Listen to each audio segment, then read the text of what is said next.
Muy bien. Pues bueno, muy buenas tardes. Espero que se me esté yendo bien y muchas gracias por invitarme. Voy a compartir pantalla. A ver, ¿se está viendo la presentación? Sí, muy bien. Bueno, yo he preparado, como soy ingeniero, ya sabéis que de ser ingeniero imprime caracteres para toda la vida. Digamos, he hecho una pequeña historia del derecho a la educación para introducir brevemente, no os asustéis, eh, todo lo que tiene que ver con los derechos a la educación y lo que supone la nueva ley. Una primera cuestión es que la ley, o sea, la educación tal como la conocemos hoy, o sea, la escuela tal como la conocemos nació más o menos en el siglo XVI. Pero el hecho de que el Estado se haga a cargo de la educación es una cosa más reciente, es del siglo XIX y más o menos tiene que ver con el desarrollo de la Ilustración. Es un ideal por el que el Estado moderno, que entonces es cuando se empezó a consolidar, pues advirtió o pensó que la escuela era una forma excelente de consolidar una identidad y una lengua nacionales. Y fue entonces cuando se definieron digamos, los planes de estudio nacionales, los sistemas curriculares, los sistemas de inspección, los cursos tal como hoy los conocemos y la financiación pública de esa educación que desde muy pronto se pensó que fuera obligatoria en unas primeras fases. Y con ese crecimiento de la idea de la educación obligatoria y de la irrupción del Estado en la educación, que hasta entonces pues era muy pequeña y la llevaban por diversas congregaciones religiosas, un poco los municipios, pequeñas escuelas privadas. Cuando el Estado empezó a ocupar todo ese espacio, pues se empezó a desarrollar la idea de la libertad de enseñanza, porque hasta entonces era una cosa evidente y obvia y nadie lo consideraba porque era lo natural. Y la libertad de enseñanza surgió en el siglo XIX como una defensa ante la excesiva invasividad de los poderes públicos. Y entonces se empezó a hablar de los derechos del ámbito escolar y el primer derecho que se desarrolló es la libertad de crear escuelas. Y esto se tuvo que desarrollar porque había estados confesionales que prohibían la creación de escuelas laicas y estados laicistas que prohibían la creación de escuelas confesionales. Entonces, ese derecho se fue desarrollando y era también una forma de defenderse ante, digamos que, una invasibilidad ideológica del Estado y fue un derecho muy importante. De todas formas, el desarrollo de ese derecho no supuso acabar con el analfabetismo. He puesto aquí un mapa de España pues eso, de hace casi 150 años, donde se puede ver que había provincias en España con un grado de analfabetismo de entre el 80 y el 90%. Y eso quiere decir que aunque la enseñanza era obligatoria muy poco tiempo, muchas familias no escolarizaban a sus hijos y luego además en la escuela aprendían bastante poco. Y bueno, os pongo aquí los datos. En 1857, cuando se publicó la ley Moyano, que es esta que veis aquí en la Gaceta de Madrid, que era como el BOE de aquellos tiempos. Esta ley duró por 113 años y la escuela era obligatoria hasta los 9 años, tiempo después subió hasta los 12, a los 14 y muy recientemente hasta los 16. Pero, por ejemplo, en 1908 todavía había un 40% de la población que no había pisado nunca una escuela. Y se desarrolló en todo este tiempo la idea de que para que la gente fuera libre, es una cosa contraintuitiva, pero que para que la gente fuera libre había que obligarles a estudiar. Porque una persona que no sepa leer, que no tiene cultura, es muy fácilmente manipulable y por tanto es muy difícil que desarrolle su libertad. Y por eso se desarrollaron los derechos prestacionales del Estado y que luego explicaré un poco más. Y doy un salto hasta después de la Segunda Guerra Mundial. Por aquel entonces, pues en la mayoría de los estados occidentales se desarrollaron lo que se llamaron los derechos de segunda generación, que dieron lugar a la declaración que veis aquí de derechos humanos del 48, y se desarrollaron unos derechos de segunda generación que eran los relativos, entre otras cosas, a la educación. Hasta entonces se había desarrollado el de la libertad de expresión, el derecho a un juicio justo, la libertad religiosa, el sufragio universal. Por cierto, por ejemplo, en Estados Unidos el sufragio, las mujeres pudieron acceder al voto en el año 1920. en España en 1931, en Francia, por ejemplo, hasta 1945, o sea, son derechos bastante recientes. Y luego, otra cuestión que cuajó por aquella época de un modo muy, muy claro es que tras los horrores de los regímenes totalitarios que había habido durante la Guerra Mundial, durante la Segunda, antes y después, sobre todo hay que pensar en el régimen nazi, en el soviético y algunos otros, en la mayoría de los tratados internacionales de aquella época se recogió la libertad de los padres para estudiar en escuelas distintas de las creadas por los poderes públicos. O sea que, digamos que, y también, que lo pongo aquí, el que los hijos puedan recibir una educación religiosa de acuerdo con sus propias convicciones. Con esto, digamos que se desarrolló y mejoró el concepto del derecho a la educación. Hasta entonces, el derecho a la educación se había concebido como el derecho a tener un pupitre en un aula, en una escuela. Y a partir de entonces ya no bastaba ese derecho, se quería un aula, un pupitre en un aula de una escuela, pero que fuera conforme a tus convicciones. ¿Y esto por qué se hizo? Porque, bueno, lo que se pretendía evitar es lo que se había vivido durante décadas en grandes extensiones del mundo occidental, y es que llegaron al poder líderes políticos que utilizaron la educación pública para el adoctrinamiento de toda la población. Y la forma de luchar contra ese adoctrinamiento era que se desarrollara una educación privada amplia que fuera muy plural. Y se desarrolló inmediatamente la idea de que necesitaba esa educación una financiación pública, porque era la única forma de lograr que esa educación plural fuera asequible a todos. Porque si la educación privada es muy buena y muy plural, pero la gente no tiene acceso a ella porque no tiene medios económicos, la pluralidad sería solamente para los ricos y eso no es pluralidad. Los ricos siempre han tenido acceso a la pluralidad. Lo que es un avance social es que tengan acceso toda la población. Y se desarrolló toda la idea de la equidad que hemos escuchado todos muchas veces y se comprendió que no bastaba con la libertad. No basta con la libertad porque con la libertad el país era analfabeto. Hacía falta igualdad ante la ley y para que haya igualdad ante la ley se desarrollaron tres bloques de igualdad, que una primera, la igualdad en recursos, que desarrolló el sistema de becas, que sigue existiendo, la igualdad en resultados básicos, que desarrolló el concepto de la educación obligatoria, o sea que el Estado se proponía como objetivo que todos al menos alcanzaran un nivel de educación. Y luego la igualdad de oportunidades, que también es un concepto muy conocido. Y estos tres conceptos desarrollaron la idea entre otras cosas, además de la enseñanza obligatoria, de la necesidad de la financiación de la escuela privada. Y se ha desarrollado en Europa con modelos muy diferentes. Yo he tenido la suerte de viajar a casi todos los países de Europa y conocer sus sistemas educativos y las fórmulas son muy variadas. Hay fórmulas de concierto como la española, que está más o menos copiada del modelo francés del año 59. Hay sistemas, pues eso, que tiene Alemania, el Reino Unido, Irlanda, los países escandinavos, Bélgica y Holanda, que tienen sistemas que son los más amplios de Europa y los más antiguos.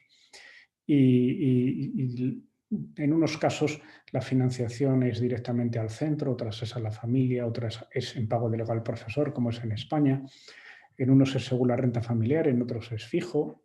En muchos países se ceden edificios a las entidades privadas, se ceden edificios públicos para desarrollar ese trabajo, etc. Pero bueno, en definitiva, lo que quiero decir con esto es que la educación no es un bien ni un servicio más en el sometido al mercado. Es necesario que los poderes públicos hagan mucho, porque uno podía decir, con que haya libertad es suficiente. Y dicen, no, no es suficiente. Solo con libertad, repito, el país probablemente sería analfabeto y habría unas diferencias enormes. Es misión de los poderes públicos generar un sistema educativo que favorezca la igualdad de oportunidades, que toda persona, haya nacido en una familia más rica o más pobre, pueda alcanzar un buen desarrollo. Eso es un objetivo del Estado moderno que tiene mucho que ver además con la identidad cristiana de nuestras raíces. Y bueno, conjugar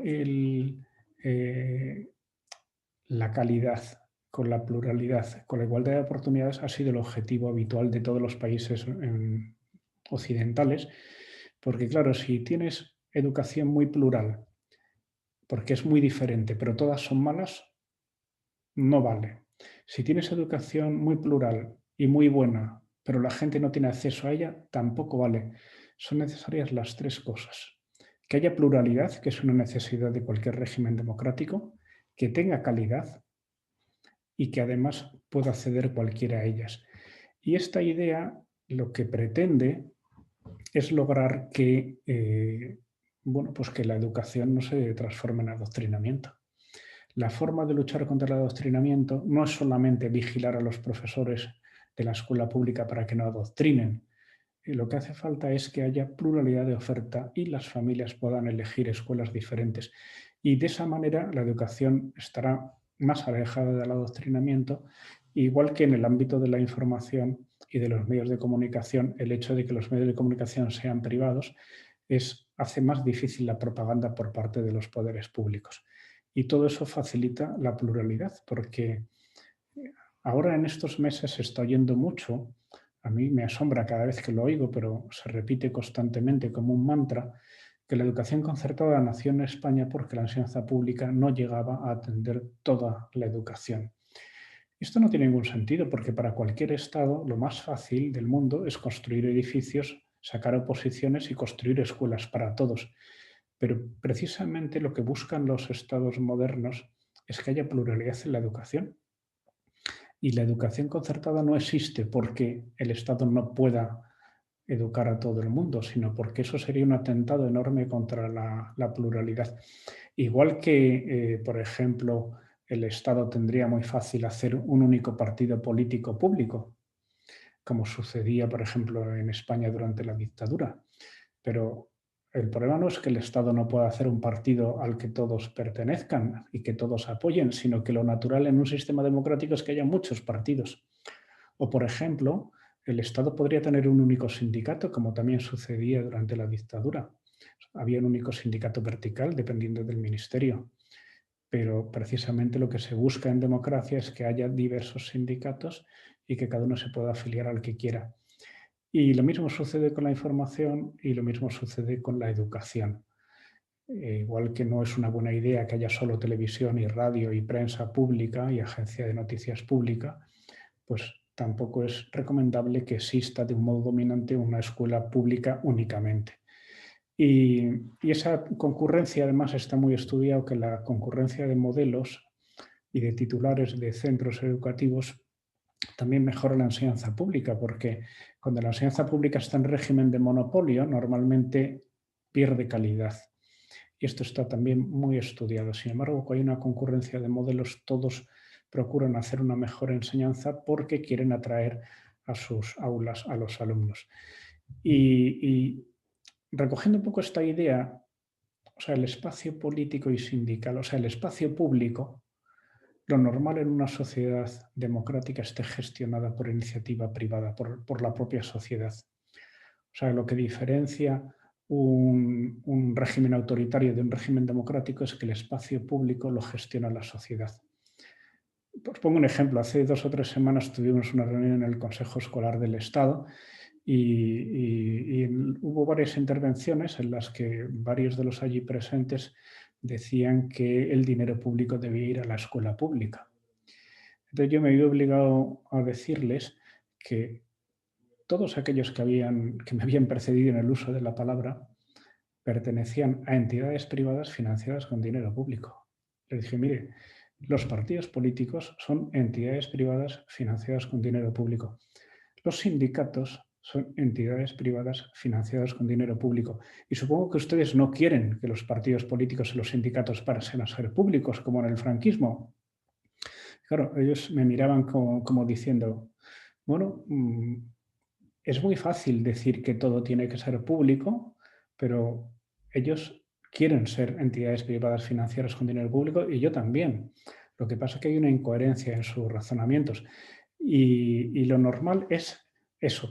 También me acuerdo que en el Congreso de los Diputados, cuando en el año 2017 hubo el Pacto Social y Político para la Educación y nos convocaron a diversas gentes, yo también, pues después de exponer mi pequeña conferencia allí, pues hubo preguntas de todos los partidos políticos y el portavoz del Partido Socialista me dijo que bien, que le parecía bien que existiera enseñanza concertada, que efectivamente que la inventó el gobierno socialista de Felipe González en 1985, cosa que yo también había dicho, pero que había una anomalía y es que España tiene un porcentaje de enseñanza concertada de un 25%, que es superior a la media que hay en Europa y que por tanto había que corregir esa anomalía y disminuir la presencia de la enseñanza concertada en el país.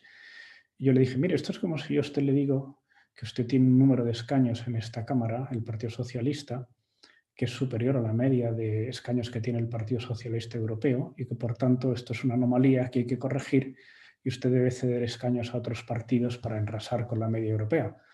Entonces, como supongo que a usted no le gusta esta idea, tiene que comprender que el número de escaños que usted tiene en esta Cámara no depende ni de la media europea, ni de lo que diga el gobierno, ni de lo que diga siquiera una ley, sino de lo que digan los ciudadanos cuando votan.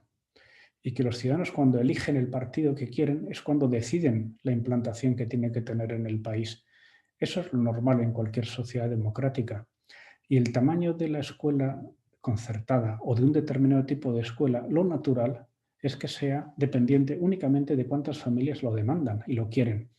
Y eso es lo que debería pensarse en un régimen democrático avanzado. Otro mantra que se repite contra la enseñanza concertada es que lo he leído esta misma tarde, lo ha dicho la ministra, por desgracia, de nuevo, que esta ley quiere corregir una serie de anomalías que se han producido y que ha llevado a crecer desmesuradamente la enseñanza concertada, especialmente en Madrid. Entonces, esto me acuerdo que me lo dijo hace meses, estando con ella y con el secretario de Estado, y luego les mandé por WhatsApp estos 3 pantallazos que os pongo aquí, que es a la izquierda, no sé si se ve mi cursor, a la izquierda el porcentaje que había de enseñanza pública en primaria y en secundaria en el año 2006, aquí en el año 2013 y aquí en la actualidad. Y puede verse que en la actualidad hay un 54%, que es más que en el 2013, que era un 53%, y más que en el 2006. He puesto 2006 y 2013 porque es cuando se hicieron las anteriores leyes orgánicas. Y ellos dicen que desde el 2013, gracias a la LOMCE del ministro Wert, ha crecido desmesuradamente la concertada. Y aquí les explico que lo que ha crecido es la pública. Con lo cual, no es que ellos exageren esos datos al decirlo, simplemente son falsos. Pero bueno, ya sabéis que hay muchas veces que los datos, a base de repetirlos, se transmite a la población una idea que el asunto de que sea falso es lo de menos, porque se acaba creyendo a base de repetirla. Otra idea que repiten mucho es que hay un porcentaje menor de inmigrantes y de gente de menor renta en los centros concertados. Entonces, en la CECE hicimos un estudio por comunidades autónomas, que aquí lo podéis ver en la web, y una de las cosas que detectamos y expusimos es que en las becas de comedor y en las becas de transporte hay muchas comunidades autónomas que no dan becas más que a los centros públicos. Y esto es lo que hace precisamente que la gente de menor renta muchas veces no tenga ninguna otra opción más que en un centro público. Por 2 motivos, porque si un municipio es pequeño solo hay centro público y segundo, porque si quiere ir a un centro concertado sí lo hay, no le pagan el comedor ni el transporte. Con lo cual, el hecho de que haya un poco más, que no es mucho más, de gente de menor renta y de más inmigrantes en los centros públicos es sobre todo por este motivo. No porque no lo quieran, porque los centros concertados, claro que quisieran esos alumnos, porque suelen ser zonas de cierta despoblación y que faltan alumnos. Y entonces lo que es una lástima, es una vergüenza, mejor dicho, es que les dificulten ir a esos centros concertados y luego les acusen de no admitirlos. Bueno, pues ya resumiendo, estos son como los 5 temas que considero que están ahora mismo más en debate sobre educación, que tienen que ver con la subsidiariedad, que es sobre todo la cuestión de la enseñanza concertada, la laicidad con todo lo relativo a la religión, todos los temas relacionados con la igualdad, con las cuotas, la evaluación externa, la educación diferenciada, los criterios de admisión de alumnos, el tema de la lengua, también muy complejo dependiendo del lugar, del territorio, y luego la autonomía de la descentralización, que también es un tema muy amplio. Estos son los grandes temas ahora de debate en educación. Como veis, casi ninguno de ellos tiene una verdadera incidencia en los resultados educativos. Son temas más bien ideológicos que se enganchan a la ley de educación y que dificultan su recorrido. Y por hacer un repaso rápido de la ley CELA, porque en fin, ya he terminado un poco la parte histórica y estoy ahora en la parte ya de repaso de la ley. ¿Cuáles son los puntos más conflictivos de esta ley a nuestro juicio o a mi juicio? El quizá más comentado es el del artículo 109, que es el que establece que la planificación que hacen las comunidades autónomas está siempre por delante de la demanda de las familias. Esto, traducido al castellano, significa que un consejero de educación puede retirar el concierto a un aula concertada llena de alumnos para así llenar una aula pública que esté vacía. Porque no es, como dice a veces la ministra, que queramos una concertada a la carta y que y si una familia quiere un centro concertado a mitad de un monte hay que ponérselo. No. Lo que se ha hecho desde siempre, desde el año 85, y lo decía el decreto de conciertos que lleva 35 años vigente, es que la autoridad educativa no puede retirar concierto a un aula que tenga un número de alumnos igual o superior a su entorno, o sea, a su barrio, municipio o distrito. Y esto es lo que cambia y lo que nos preocupa muy seriamente, porque es un atentado contra la libertad de elección, porque si te quitan el aula ya no la puedes elegir, como es evidente. Luego está el tema de la adicional cuarta y el artículo 74 sobre la educación especial. Aquí, si os fijáis, pues dice que para decidir si un alumno va a educación especial se escuchará a las familias, pero solamente las que quieran un régimen más inclusivo. Esto a mí me parece bastante alucinante, que realmente a las familias no tengan nada que decir sobre su hijo va a un centro de educación especial ordinaria, porque solamente se les escucha, pero además solamente se tiene en cuenta su esto si lo que quieren es un centro ordinario. Y bueno, pues esto también es una preocupación para todas las familias que están muy contentas con esos centros de educación especial, porque hay muchos casos en los que esas personas están mucho mejor en un centro de educación especial que en un centro ordinario. Y lo digo dejando claro que todos somos partidarios de la inclusión. Otro tema es la asignatura de religión, que se le quita el valor académico, y la asignatura espejo, que también pues, es una degradación de la asignatura que no nos gusta y que va contra una voluntad en España ahora mismo eligen cada año asignatura de religión el 63% de las familias, entre pública y concertada y privada. O sea que es algo enormemente implantado.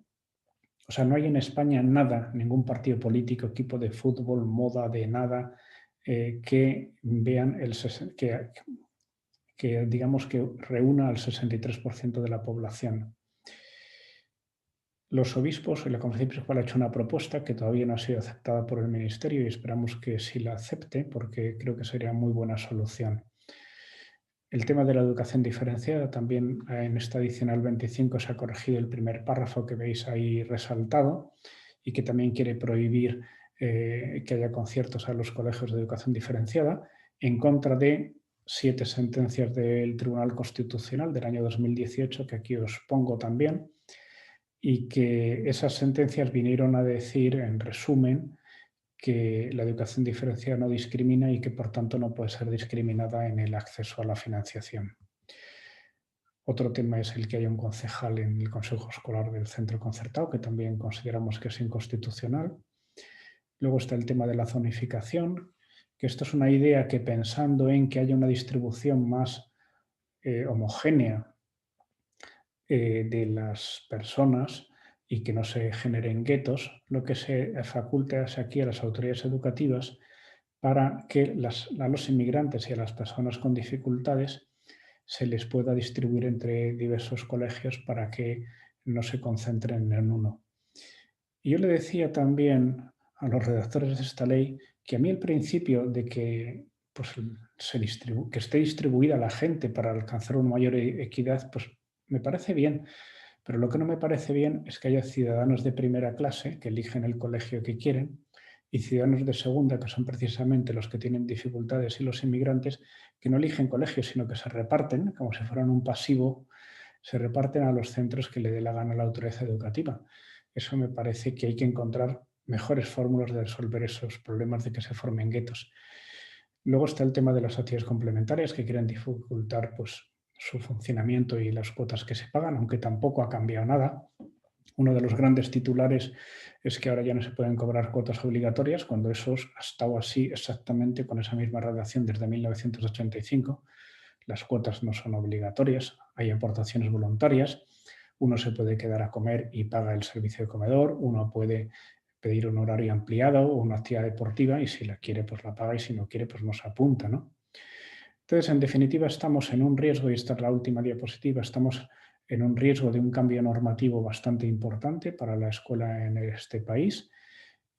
Siempre yo a mi gente siempre insisto que toda esta agresión debe llevarnos a impulsar que las escuelas sean mejores y que el sector esté unido, como de hecho lo está, que nos enfrentamos a una gran intoxicación de noticias que busca generar confusión y buscar réditos políticos y alejar de los centros concertados a las potenciales nuevas familias, y que sería muy de agradecer impulsar un debate más profundo y más argumentado en todo lo relativo a la libertad de elección y a los derechos en educación.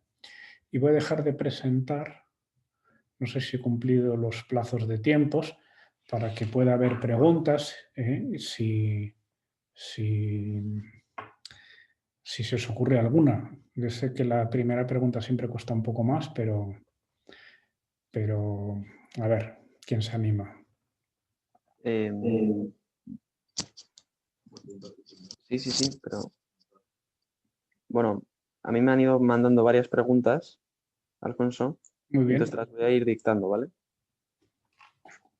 La primera de todas dice así: perdone mi ignorancia, pero ¿en qué estado se encuentra la ley CELA? ¿Está bajo estudio, ya aprobada? ¿Qué tiene que pasar para que no se apruebe? Vamos a ver, la ley CELA entró en febrero en el Congreso de los Diputados, ha tenido un periodo de enmiendas largo, ha tenido enmiendas a la totalidad que han sido rechazadas y se ha aprobado en el Congreso el jueves pasado, día 19. Hoy ha entrado en el Senado, que en principio hay un plazo ordinario de 2 meses, se pueden hacer nuevas enmiendas y si hay nuevas enmiendas vuelve la ley al Congreso y en el Congreso esas enmiendas se pueden rechazar. No se pueden hacer nuevas enmiendas, solamente es aprobar o rechazar con mayoría absoluta las enmiendas que vengan del Senado.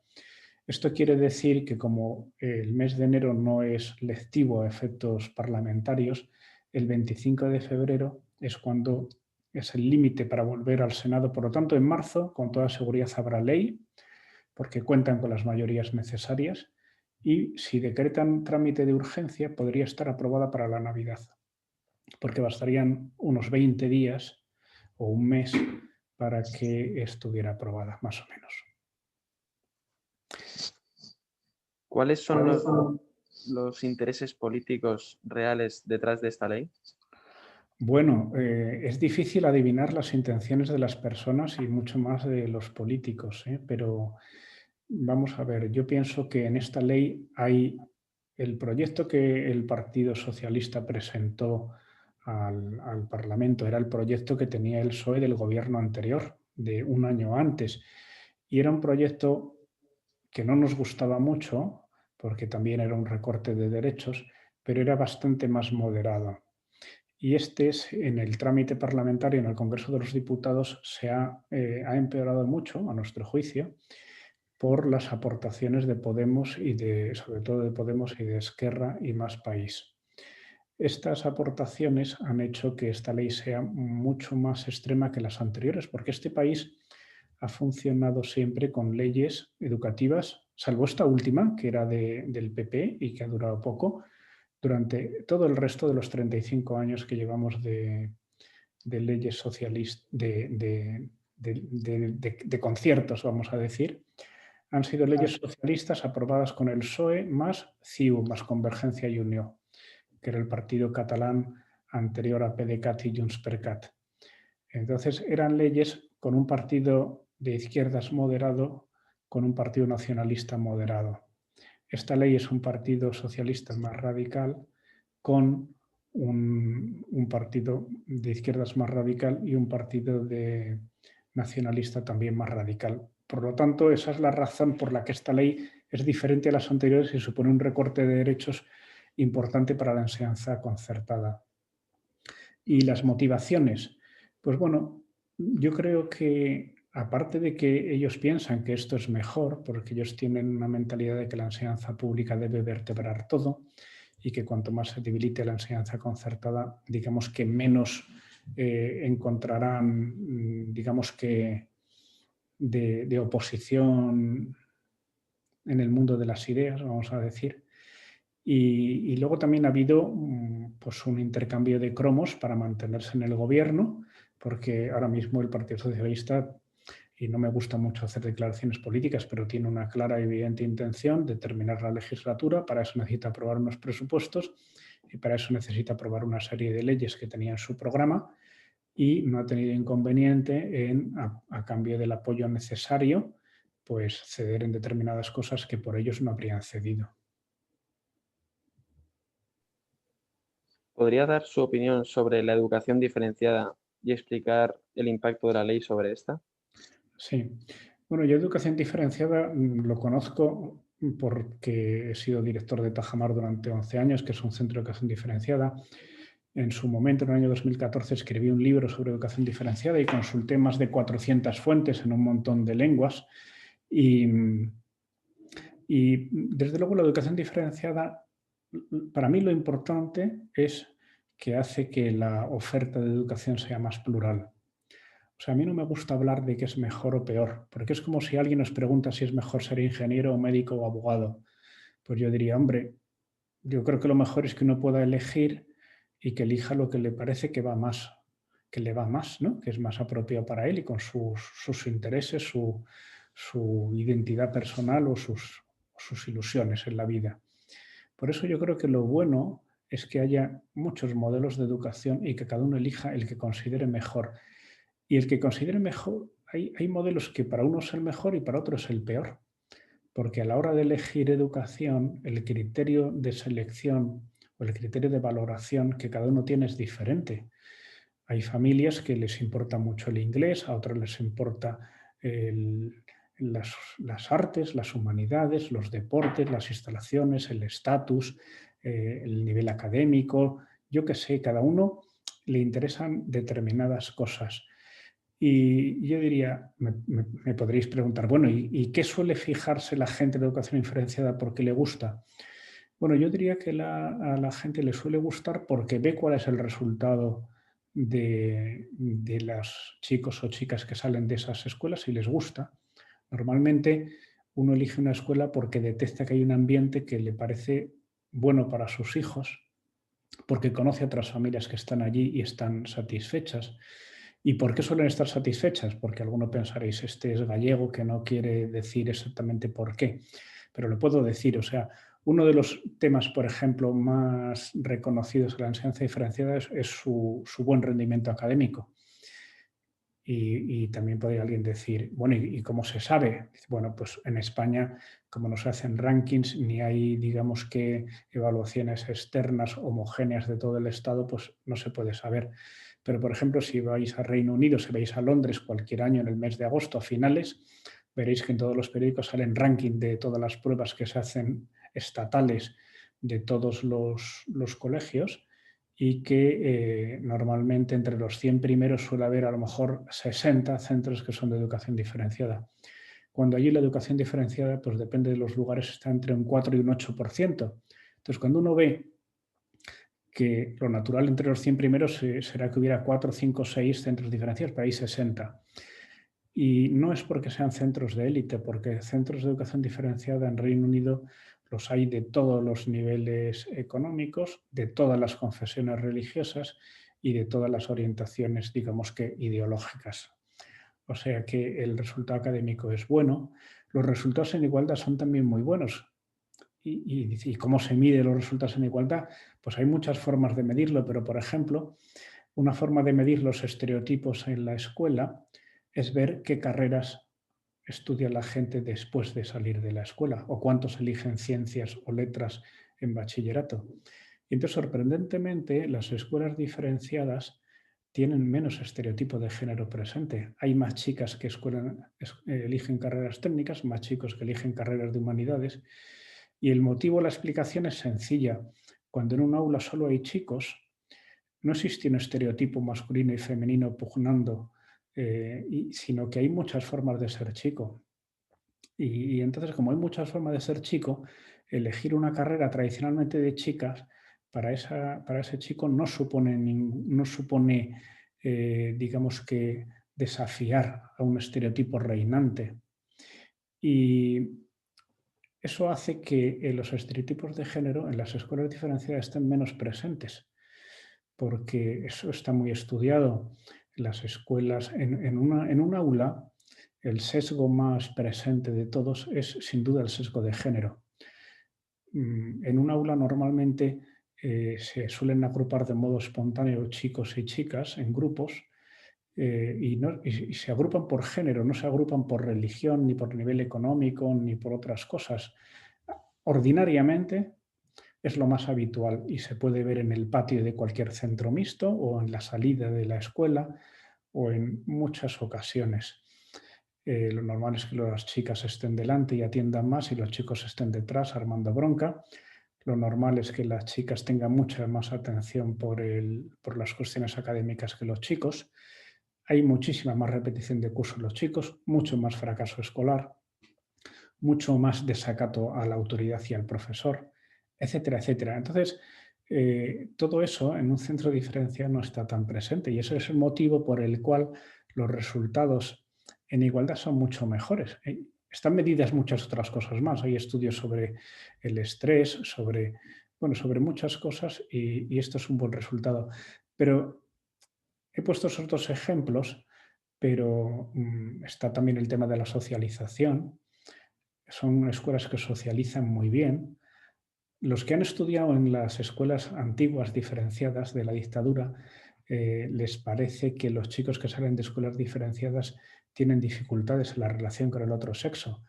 Pero bueno, yo creo que eso es una idea antigua que pervive en la mente de gente un poco más mayor, pero la experiencia general es que no supone ninguna dificultad.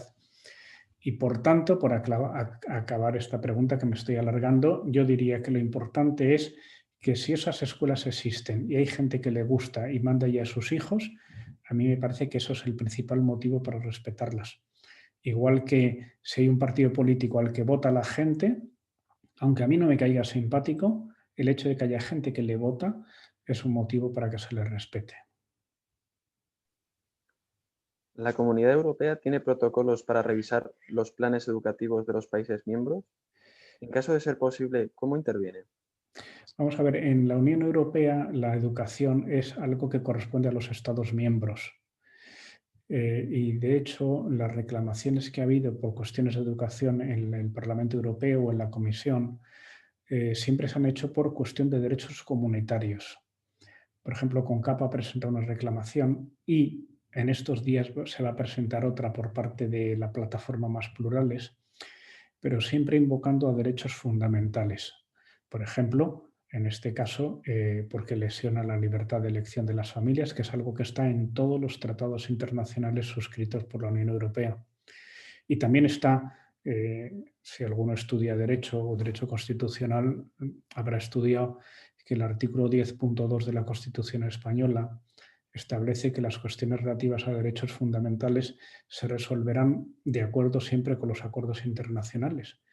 Y esta es una medida de prudencia que tienen la mayoría de las constituciones europeas para que las cuestiones de derechos fundamentales no las interprete el poder político del Estado que esté en ese momento, sino que se interpreten conforme a convenios internacionales que garanticen el respeto a esos derechos. Porque si, por ejemplo, el concepto de discriminación, ¿qué es discriminar? Pues es un concepto muy complejo de interpretar, porque cualquier preferencia, cualquier diferenciación podría considerarse una discriminación. Entonces, por eso hay acuerdos internacionales que detallan con mucho cuidado qué es la discriminación en educación y en muchos otros temas. Y las cuestiones en sede judicial o en sede legislativa relativas a derechos fundamentales siempre se interpretan conforme a esos acuerdos. Y en este caso, lo que se plantea a la Unión Europea es cuestiones de derechos fundamentales de educación.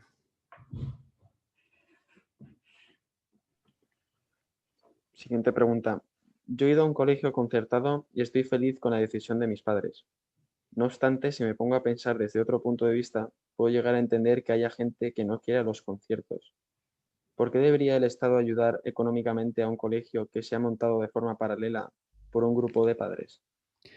Bueno, pues porque todos los padres pagan impuestos y hay dos soluciones. Una es que no exista esa escuela concertada y todo el mundo vaya a la escuela pública, con lo cual sería un sistema, digamos que de muy poca pluralidad a efectos del sistema educativo. Y la otra forma es que uno pueda elegir entre centros públicos y centros privados sostenidos con fondos públicos, que es una fórmula mucho más plural. Y a efectos de equidad fiscal también creo que es mejor porque la escuela pública se paga entre todos y si uno no va a la escuela pública está suponiendo un ahorro muy grande para el erario público y es natural que financie la escuela concertada. Por ejemplo, en España el coste medio del puesto escolar público está más o menos en torno a 6.000 euros al año, o sea, 600 euros al mes, y el coste para el erario público de la enseñanza concertada está por debajo de 3.000, o sea, más o menos la mitad. Entonces, eso quiere decir que cuando uno elige un centro concertado, no es que el Estado le esté financiando algo que ha montado de modo paralelo unas familias, sino que está ahorrando la mitad del coste al erario público. Está haciendo, o sea, ese esquema está ahorrando dinero al erario público, está facilitando la pluralidad y está facilitando la satisfacción de las familias que lo están eligiendo. Por lo tanto, creo que es una buena solución. ¿Cómo hacer para participar en el debate público para que los políticos no nos impongan sus ideas? Bueno, yo creo que para participar lo que hace falta es tener una buena formación. O sea, yo creo que cuando se tiene un buen conocimiento de un tema, es fácil participar en cualquier foro y uno no tiene miedo a ninguna pregunta. Y yo creo que tampoco hace falta dedicar años para saber. Lo que hace falta es procurar formarse opiniones bien fundamentadas y bien contrastadas y que han sido sometidas a, digamos, a contraste con otras personas, de manera que uno pueda defender bien esas ideas. Y también con ánimo de criticar las propias opiniones y de fortalecerlas y de ajustarlas más a la realidad, porque creo que uno de los problemas del debate político es que hay demasiada gente que piensa que sus ideas son las buenas, las de los demás son las malas y que jamás hay posibilidad de encontrar un espacio común. Yo creo que la mayoría de las personas tenemos opiniones que no son nuestras, son prestadas. Son opiniones que no hemos pensado mucho, se las hemos escuchado a otras personas, nos han sonado bien o son las que corresponden a nuestros grupos de pertenencia culturales más habituales y las repetimos, pero realmente no las hemos pensado demasiado y como no las hemos pensado, realmente no son nuestras. Cuando una opinión realmente puede considerarse propia, es cuando esa opinión se contrasta con otras opiniones diferentes, se argumenta, se defiende, se estudia, se profundiza y entonces normalmente esas opiniones se modifican un poco, a veces cambian por completo y esas opiniones pasan a ser ya unas opiniones individuales personales, que son diferentes de las de los demás porque nunca son completamente iguales a las de otros. Y yo diría que en ese momento es cuando uno empieza a tener una comprensión más profunda de su propia identidad, pasa a tener opiniones más propias y es cuando desarrolla realmente su propia individualidad, su identidad, y cuando es fiel a la misión que tiene esa persona en la vida, porque ha conseguido profundizar y entender mejor cuáles son su composición de lugar, su composición de ideas sobre las cuestiones que haya debate en el mundo actual. Y yo diría que esas ideas van evolucionando a lo largo de la vida y es una cosa muy positiva, que debemos ser todos personas abiertas a mejorar nuestras ideas con las opiniones de los demás. Y yo creo que con un enfoque así se puede ir a cualquier foro y uno encontrarse muy cómodo ante cualquier otra persona y con esa preocupación siempre de buscar lo que une y no lo que separa. ¿Quién tiene que educar a los niños en la educación sexual? ¿Y por qué el Estado asume ese derecho? Bueno, yo aquí también sería partidario de no hacer, digamos que, afirmaciones extremas. Yo entiendo que la educación de los hijos corresponde primariamente a los padres, pero también creo que es evidente que gran parte de la educación de una persona eh, debe recibir la ayuda de la escuela y porque los padres, muchos o no tienen tiempo o no tienen preparación para completar toda la educación de sus hijos. Y por eso en casi todo el planeta la educación es obligatoria. Existe el homeschooling, que está regulado en muchos sitios, en España prácticamente no. Pero, o sea, la familia necesita la ayuda de los poderes públicos para la educación. Y es verdad que hay circunstancias donde los padres, por ejemplo, por la razón que sean, no desarrollan suficientemente bien la educación de sus hijos y el Estado tiene que intervenir. Sucede de vez en cuando, ¿no? Que un juez tiene que quitar la patria potestad a un padre o una madre porque está, por ejemplo, dedicando a su hijo a la mendicidad o porque le educan ideas terroristas o porque lo desatiende simplemente o porque lo maltrata o porque abusa sexualmente de él.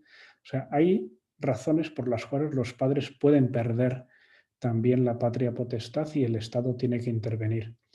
Y luego hay otra cosa, que todos los estados desean, digamos que, promocionar o difundir una serie de valores entre sus ciudadanos, y eso es legítimo. O sea, por ejemplo, que un estado quiera difundir el respeto al medio ambiente o que quiera difundir la idea de igualdad o la idea de la, por ejemplo, de compaginar la vida familiar y laboral o la idea de lo que sea. Me parece que es legítimo que un Estado lo quiera y que tenga una idea de cómo impulsar la educación cívica. Esto ha sido así. Ayer estuve leyendo un libro de historia de la educación en el que explica cómo eran los catecismos que hacía el poder político en los años, vamos, en 1815-1820, durante la primera Constitución de Cádiz española. Y además lo llamaban así, o sea, lo que ahora se llamaría educación para la ciudadanía, entonces se llamaba catecismo. Y tenía también pues, esa transmisión de ideas que considera el Estado que debe procurar buscar un buen ciudadano. Y en cuanto a las cuestiones de género, pues hay muchos gobiernos que piensan que tienen encomendado una tarea muy importante en este área. Y yo creo que pues, es natural que en la escuela haya una cierta educación en estas cuestiones, pero que al ser unas cuestiones que afectan a convicciones muy profundas de las familias, debe hacerse de una forma muy general, muy neutra y dejar que, digamos que su trasfondo mm, relativo a convicciones se haga conforme a la familia. Y entonces por eso que tenga el respaldo de la familia a la hora de hacer esa formación, que puede ser o un respaldo puntual para acudir a esas charlas o un respaldo general al haber elegido un colegio que uno sabe qué educación da en esos temas. Bueno, última pregunta. ¿Estos continuos ataques a la educación diferenciada en España son también en otros países? ¿Cómo está la educación diferenciada en el mundo? Pues vamos a ver, la educación diferenciada es minoritaria en general. En España hay más o menos unos 150.000 alumnos que representan, bueno, en enseñanza concertada. O sea, en definitiva, en España hay como un 1% de educación diferenciada y un poco más si se refiere a la educación privada y concertada. En otros países pues puede estar entre el 2, 4, 8%, donde más hay es en el mundo anglosajón, o sea, en Reino Unido, Irlanda, Canadá, Australia, Estados Unidos. Y en el mundo anglosajón es una realidad admitida con toda normalidad, con muy poco debate, salvo un poco en Estados Unidos.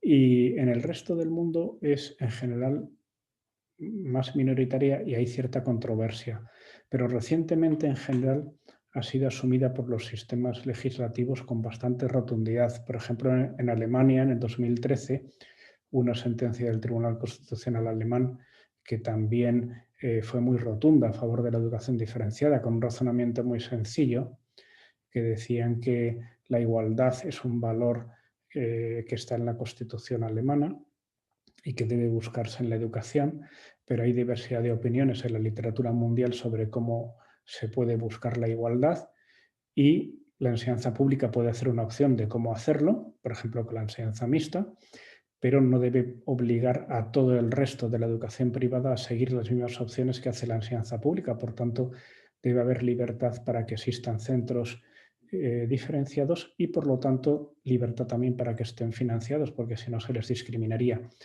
Y en España el razonamiento fue bastante parecido al constitucional y en general es una realidad pues que en el momento, yo pienso que en el momento que se aleje del debate ideológico, político, religioso, será una realidad muy valorada. Se me ocurre una comparación con el uniforme. En España hace 30 años o 20, el uniforme escolar estaba muy poco extendido y en estas últimas décadas se ha extendido bastante, incluso en muchos centros públicos. En Madrid más de 200 centros públicos con uniforme. Y esto es porque la idea de uniforme estaba asociada a enseñanza religiosa muy tradicional y con el paso del tiempo se le ha quitado ese estereotipo y ha pasado a ser un debate, digamos que como menos impregnado de estas cuestiones y muchos han encontrado grandes ventajas y lo han aplicado en sus escuelas. Por eso creo que el futuro de la educación diferenciada depende de que se aleje de esos debates y sea abordado con normalidad y yo creo que seguirá existiendo siempre porque hay una experiencia muy positiva en ámbitos muy diversos y aunque ahora sufra una persecución política e ideológica muy notable, pues estos tiempos pasarán y lo veremos así.